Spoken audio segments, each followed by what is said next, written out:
جو یہ فلسفہ انتظار ہے اور یہ عقیدہ وجود امام حی جو ہے نا، یہ بڑا ضروری ہے. اور اس کے متعلق بات عرض کرتا چلوں، بڑا معروف اور مشہور کسی یونیورسٹی میں کئی دنوں تک جو ہے وہ مذاکرہ ہوا اور بڑے بڑے پروفیسرز محقق وہاں پر موجود تھے، اور ان کا ٹاپک یہ تھا کہ سروائیول آف شیعہ جو ہے نا، اس کی وجوہات کیا ہیں، کہ مطلب اتنے ظلم و ستم کے باوجود یہ مکتب بچ کیسے گیا. عزیز محترم، تاریخ کو پڑھنا بڑا ضروری ہے، چونکہ جب آپ تاریخ کو پڑھتے ہیں، جتنا مطالعہ کریں گے نا، تو اس سے حوصلہ ہوتا ہے. میں بار بار ان آیات کو پڑھتا ہوں کہ وَكُلًّا نَقُصُّ عَلَيْكَ مِنْ أَنْبَاءِ الرُّسُلِ مَا نُثَبِّتُ بِهِ فَوَادِقْ، یعنی قصہ ہی انبیاء کو پروردگار نے بیان کیا ہے تاکہ دل مضبوط ہو نا. اچھا، اسی طریقے سے تاریخ اسلام کو پڑھنا، تاریخ تشیع کو پڑھنا بہت ضروری ہے، اس سے دل مضبوط ہوتا ہے. دیکھیں نا، حضرت نوح علیہ السلام کے قصے کو پروردگار نے بیان کیا، اور اس میں یہ تھا کہ یا نبی اللہ، آپ کی عمر مبارک ٹوٹل جو ہے نا وہ 63 سال ہے، رائٹ. اب آپ جو ہے وہ تکالیف کو برداشت کر، حضرت نوح علیہ السلام 850 سال تک تکالیف برداشت کر کے گئے ہیں. حوصلہ ملتا ہے کہ میری کم ہے اس کے مقابلے میں، تو انسان کو تسلی اور تشفی ہوتی ہے نا. مانو ثبت بہ فواد. تاریخ تشیع کو اٹھا کر پڑھے عزیزان محترم، کس قدر ظلم و ستم ہوا ہے. متوکل عباسی خلیفہ، متوکل نام سنا ہوگا، ظالم و جابر و فاسق و فاجر، اس قدر ظلم کیا اس نے کہ جس کا حساب.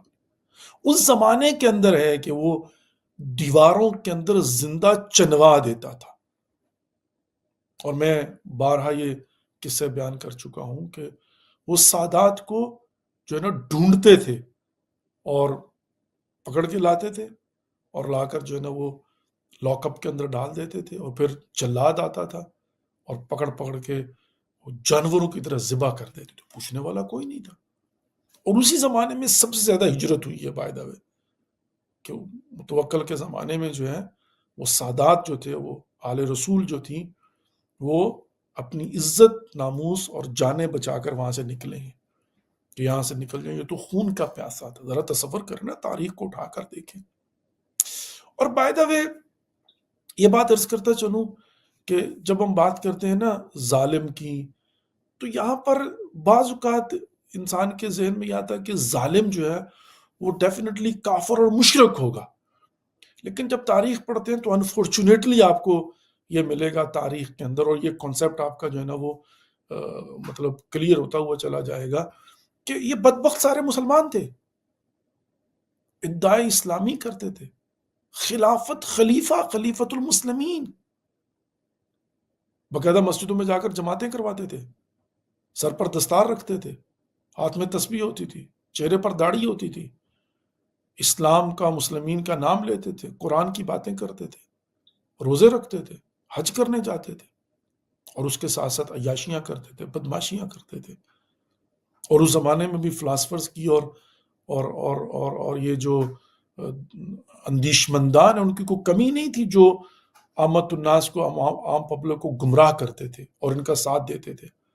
اور یا ایسے مفتیان جو فتوے دیتے تھے، یا ایسے قاضی جو کہ ان کے لیے غلط قضاوت کرتے تھے اور عدالت کی اور عدل کی دھجیاں اڑاتے تھے، اور وہ ظلم و ستم کے، اور حتیٰ بعض کے متعلق تو یہ ملتا ہے کہ فقط ظلم و ستم اپنی جگہ پر، وہ یہ دوانویس جو ہوتے ہیں نا، یہ جو نجومی ہوتے ہیں، ان کو بٹھایا ہوتا تھا درباروں کے اندر، اور وہ بیٹھ کر ان کے لیے جو ہے نا وہ مطلب تعویذ لکھ کر ان کو دیتے تھے، نقش بنا بنا کر دیتے تھے ان کو، اور باقاعدہ ذائچے بنا کر جو ہے نا وہ دیتے تھے، اور ان کو بتاتے تھے. اور دوسرے معنوں میں یہی نہیں کہ آپ کو ہم شیاطین سے بچانے تھے، لیکن یہ خود شیاطین تھے اور ان کے شر سے دوسروں کو بچنے کی ضرورت تھی. لیکن امتحان الہی ایسا ہوتا ہے. تو اس زمانے کے اندر کس قدر مشکل تھا. اور میں بڑے گارنٹی کے ساتھ اور یقین کے ساتھ کہہ سکتا ہوں کہ آج وہ سادات جو کہ پیور اہل سنت ہیں یا غیر شیعہ ہیں، اس کا ایک بہت بڑا فیکٹر یہ تھا کہ اس زمانے کے اندر وہ تکیے میں کہ کبھی واپس نہیں آئے. بھائی اللہ کیسے ممکن ہے کہ فقہ امام جعفر صادق علیہ السلام کو، استاد کی فقہ کو چھوڑ کر، سید ایک جو ہے سید اپنے دادا کو چھوڑ کر، اپنی جد کو چھوڑ کر جو ہے وہ کسی غیر کی جو ہے نا وہ شریعت کو مانے، یعنی فقہ کو مانے؟ کیسے ممکن ہے؟ لیکن ہاں ممکن ہے، اس لیے کہ جب وہ وہاں سے نکلے ہیں اور مطلب جو ہے نا وہ جان بچانی تھی، کسی کو بتا نہیں سکتے تھے، اپنی ناموس کو لے کر نکلے تھے، جوان بچیاں لے کر نکلے ہوئے تھے اور دشمن ان کے پیچھے تھا، اور وہ کوئی پرواہ نہیں کرتے تھے مطلب جو ہے نا عزتوں کی اور مال کی اور جان کی. تو ورس سنیریوز کے اندر بھی جو ہے نا، لیکن سروائیول ہے. بہت بڑی تعداد جو ہے نا وہ تقیمے کی واپس نہیں، لیکن اس کے باوجود سروائیول ہے نا. تو یہ سروائیول کوئی معمولی بات نہیں ہے. حجاج ابن یوسف جیسا ظالم آج کتابوں میں لکھ کر جو ہے نا اس کو ہیرو بنا کے پیش کیا جاتا ہے، اور اور آج بھی آپ یہ نہیں کر سکتے کہ بیٹھ کر ان کو کہیں کہ بھئی یہ تو قاتل تھا، یہ تو یہ تھا، یہ تو وہ تھا، اور اس نے کیا، اس کے جرائم بیان نہیں کر سکتے. آج بھی جناب جو ہے نا وہ آپ اس کو دیکھیں گے کہ تاریخ کی کتابوں میں ہمارے ہاں جو ہے پاکستان کی بات کر رہا ہوں، ہیرو بنا کے بچوں کو پڑھایا جاتا ہے کہ یہ اسلام کا بہت بڑا ہیرو تھا. اب آپ محمد بن قاسم کا قصہ اٹھا کر دیکھ لیجئے کہ وہ کیا لینے آیا تھا سندھ میں، اور اس کی سٹوری جو ہے نا کس طرح سے بنا کر پیش کی تاریخ کے اندر. اچھا اس کے علاوہ بھی آپ جو ہے نا وہ اٹھا کر دیکھ لیں، ہارون الرشید نے اپنے بھائی مامون الرشید نے، ہارون کے دو بیٹے جو تھے، ہارون الرشید کے بیٹے مامون نے اپنے بھائی جو ہے امین کا قتل کیا ہے، قتل کیا، ہی killed him. لیکن ظاہر ہے وہ دونوں ہیرو ہیں، اور ہارون الرشید اور مامون الرشید وہاں پر بیٹا ان کو ہیرو بنا کر پیش کیا جاتا ہے، اور کوئی جو ظاہر ہے.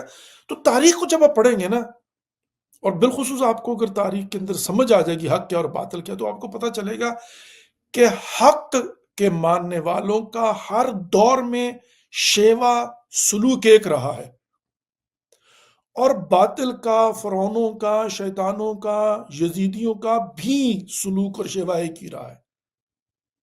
طاقت اور اقتدار جب ان کے پاس آئی ہے تو انہوں نے پھر آئین کی دھجیاں اڑانی ہیں، قانون کی دھجیاں اڑائی ہیں.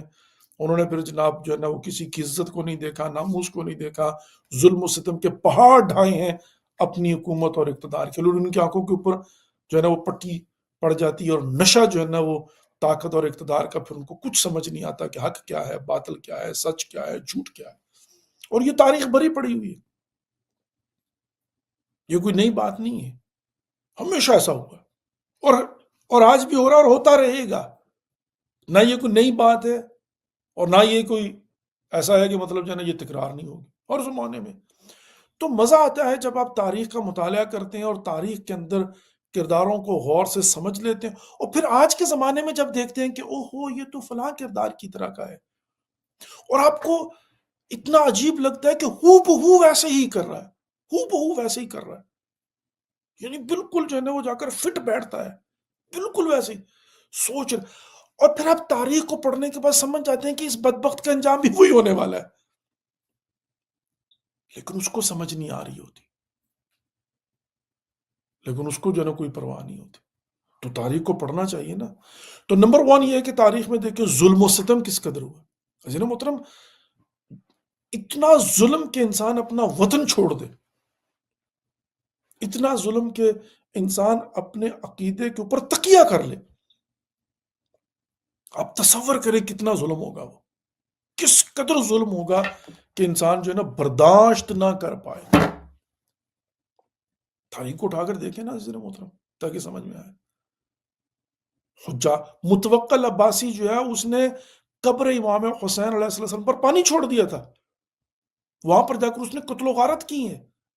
وہ اپنی دانش میں مسمار کر دیا تھا اس نے قبر امام حسین علیہ السلام کو، اور اپنی دانش میں چیپٹر کلوز کر کے وہاں سے کیا ہے. یعنی آپ تصور کریں نا کہ کس قدر وہ جابر تھا، کس قدر وہ ظالم تھا، کس قدر وہ طاقتور تھا کہ وہ لشکر لے کے جاتا ہے کربلا میں، چڑھائی کرتا ہے، قتل و غارت کرتا ہے، اور وہاں پر قبر امام حسین علیہ السلام کو مسمار کرتا ہے، وہاں پر پانی چھوڑتا ہے، اور پھر واپس آتا ہے تسلیت و شفیع کے ساتھ. کوئی روکنے والا نہیں، کوئی ٹوکنے والا نہیں، جو سامنے آتا ہے اس کو تہہ تیگ کر دیتا ہے. اب آپ ان کو بیٹھ کر ذرا پڑھے نا، دیکھیں تو صحیح نا۔ اچھا میں پھر بار بار یہ بات عرض کروں گا کہ مجھے کوئی ضرورت نہیں ہے تطبیق دینے کی کہ میں یہ کہوں کہ جناب جو ہے نا وہ فلاں فلاں، آپ خود پڑھ کے دیکھ لیجیے، آپ کو سمجھ میں آ جائے گا۔